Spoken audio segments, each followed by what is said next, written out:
शंका, सत्व यह विशेष वचन अनुचित है, गुण पुरुषान्यता आदि कहना ही ठीक है।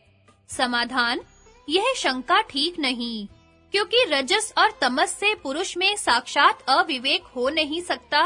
बुद्धि सत्व के अविवेक द्वारा ही देह और इंद्रिय आदि में अविवेक से स्वप्न और बाधिर्य आदि अवस्थाओं में चेतन में देह और इंद्रिय आदि के विवेक को योग के आरंभ काल में ही साधारण पुरुष भी जानते हैं।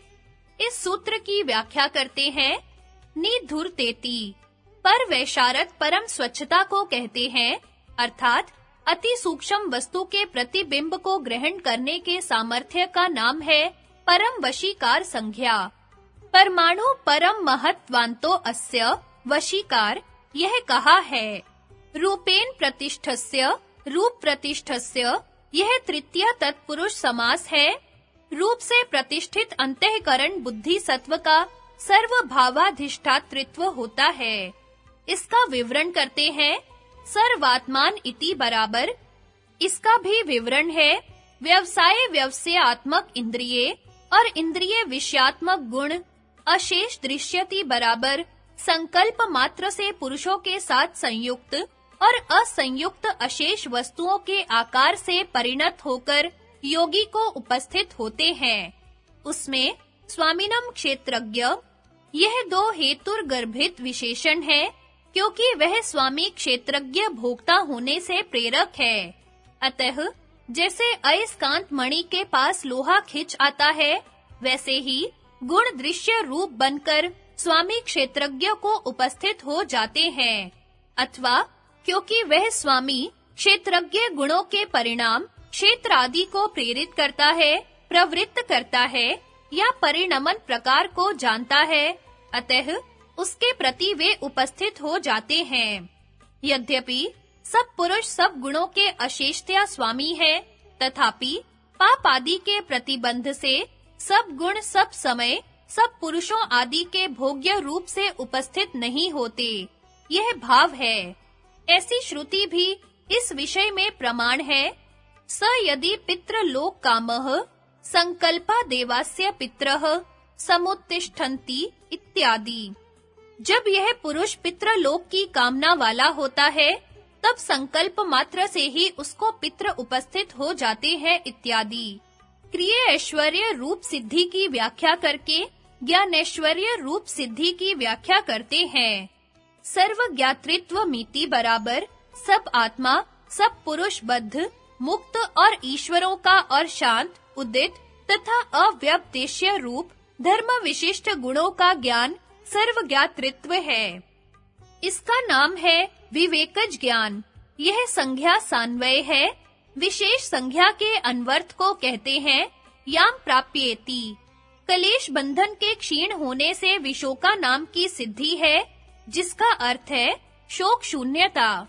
संगति, विवेक ख्याति भी चित्त की ही अवस्था है, इसलिए उसमें भी वैराग्य बताते हैं। अर्थात विवेक ख्याति का अवांतर फल कहकर अब उसके मुख्य फल कैवल्य को बतलाते हैं। तद्वैराग्यादपि दोष बीज क्षय कैवल्यम। शब्दार्थ, तत्वैराग्यात अपि बराबर उसके वैराग्य से भी, दोष बीज क्षय बराबर दोषों के बीज क्षय होने पर, कैवल्यम बराबर कैवल्य होता है। अन्व्यार्थ, विवेक ख्याति से भी वैराग्य होने पर दोषों के बीज क्षय होने पर कैवल्य होता है। व्याख्या, यह विवेक ख्याति जिससे योगी सर्व भाव अधिष्ठातृत्व और सर्व ज्ञातृत्व प्राप्त करता और जिससे अपने शुद्ध अपरिणामी और ज्ञान स्वरूप को त्रिगुणात्मक, परिणामी और जड़ चित्त से अलग करके देखता है, चित्त का ही एक धर्म है, अपना वास्तविक स्वरूप नहीं। इसलिए अपने वास्तविक शुद्ध स्वरूप में अवस्थित होने के लिए इस विवेक ख्याति से भी विरक्त हो जाता है। इसी को पर वैराग्य कहते हैं। जब पर वैराग्य पूर्ण तथा परिपक्व हो जाता है, तब चित्त को बनाने वाले गुण पुरुष को भोग अपवर्ग दिलाने के कार्य को पूर्ण करके अपने कारण में लीन हो जाते हैं। उनके साथ ही अविद्या आदि कलेशों के संस्कार भी विवेक ख्याति द्वारा दग्ध बीज के सदृश उत्पत्ति के अयोग्य होकर लीन हो जाते हैं। यह पुरुष का गुणों से अत्यंत पृथक होकर अपने केवली स्वरूप में अवस्थित होना कैवल्य है। टिप्पणी व्यास भाष्य का भाषानुवाद। कलेश और कर्मों के क्षय होने पर जब इस योगी का ऐसा भाव होता है कि विवेक प्रत्यय बुद्धि रूप सत्व का धर्म है और बुद्धि अनात्म होने से हेय पक्ष में मानी गई है और शुद्ध स्वरूप अपरिणामी पुरुष बुद्धि से भिन्न है, तब इस प्रकार के विवेक से विवेक ख्याति में भी वैराग्य उदय हो जाता है। उस पर वैराग्य वाले पुरुष के चित्त में जो कलेश बीज विद्यमान है, वे शाली के दग्ध बीज के सदृश अपने अंकुरोत्पादन में असमर्थ हुए मन के सहित ही नष्ट हो जाते हैं। उन कलेश आदिकों के प्रलीन होने पर पुरुष आध्यात्मिक, आधि भौतिक, आधि दैविक इन तीनों तापों को नहीं भोगता है और कर्म कलेश विपाक रूप से चित्त में विद्यमान चरितार्थ हुए गुणों का प्रतिप्रसव अर्थात मन के सहित ही स्व कारण में लय हो जाता है। यह पुरुष का आत्यांतिक गुण वियोग कैवल्य है। इस दशा में चित्ती शक्ति रूप पुरुष स्वरूप प्रतिष्ठित होता है। संगति योग के मार्ग में मनुष्य ज्यों-ज्यों आगे बढ़ता है, त्यों-त्यों उसके सामने बड़े-बड़े प्रलोभन, दिव्य विषय और विभूतियां उपस्थित होती हैं। उनसे सावधान रखने के लिए अगला सूत्र है। स्थान्योप निमंत्रणे संग सम्याकरणम पुनर्निष्ठ प्रसंगात।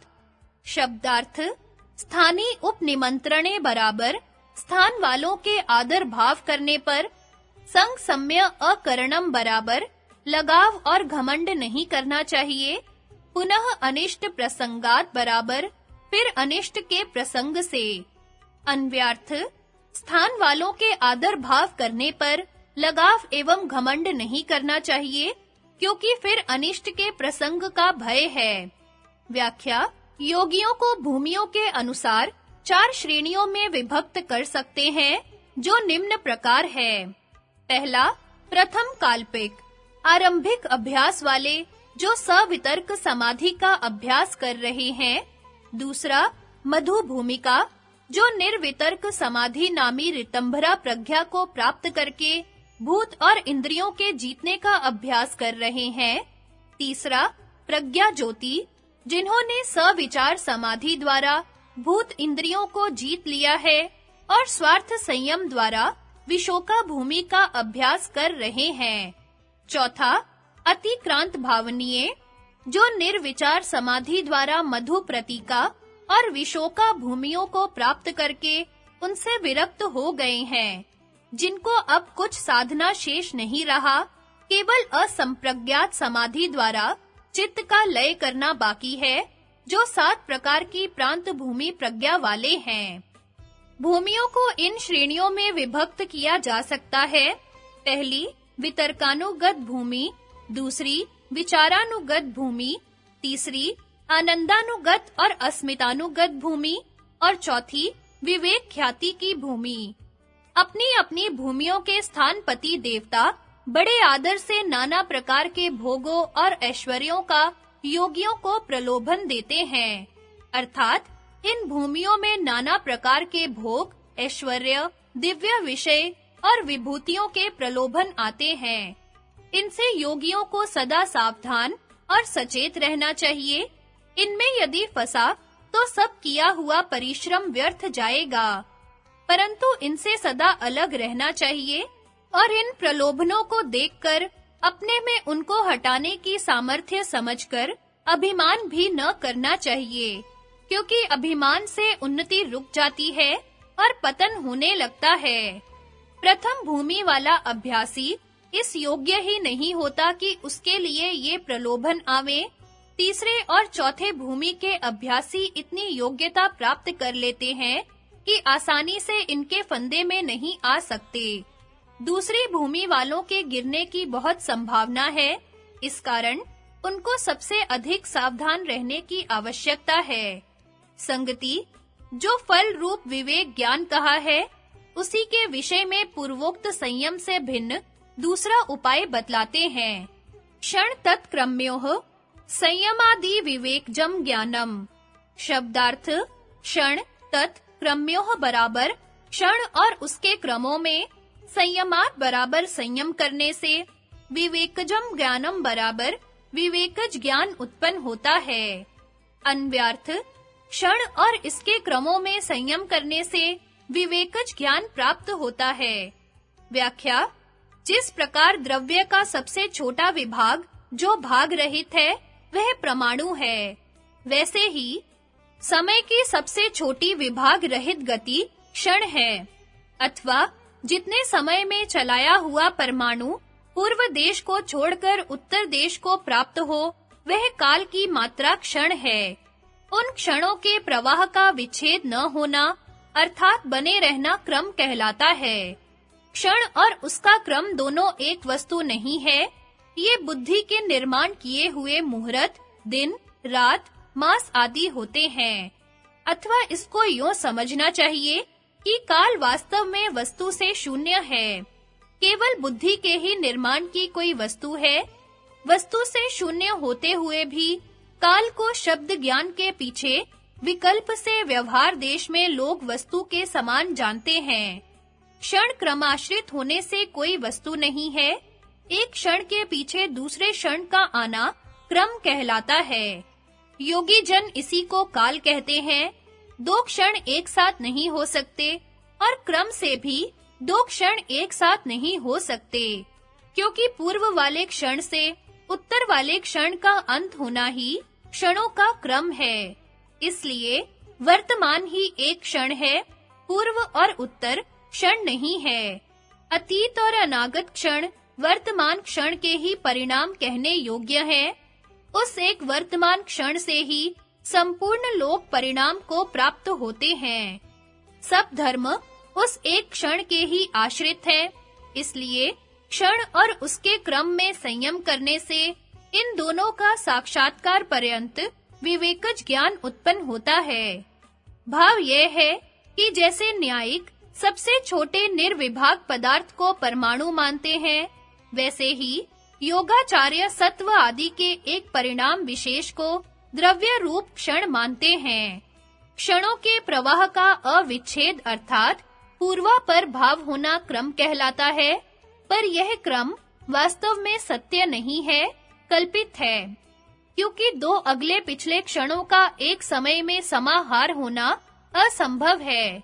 इसलिए घटिका, मुहूर्त, प्रहर, दिन, रात, मास, वर्ष आदि रूप काल भी वास्तव में वस्तु शून्य है। वास्तव में एक वर्तमान क्षण ही सत्य है। उसी एक वर्तमान क्षण का परिणाम यह सारा ब्रह्मांड है। ऐसे जो एक वर्तमान क्षण है और उसका जो यह कल्पित क्रम है, उसमें संयम करने से विवेकज ज्ञान उत्पन्न होता है। विवेकज ज्ञान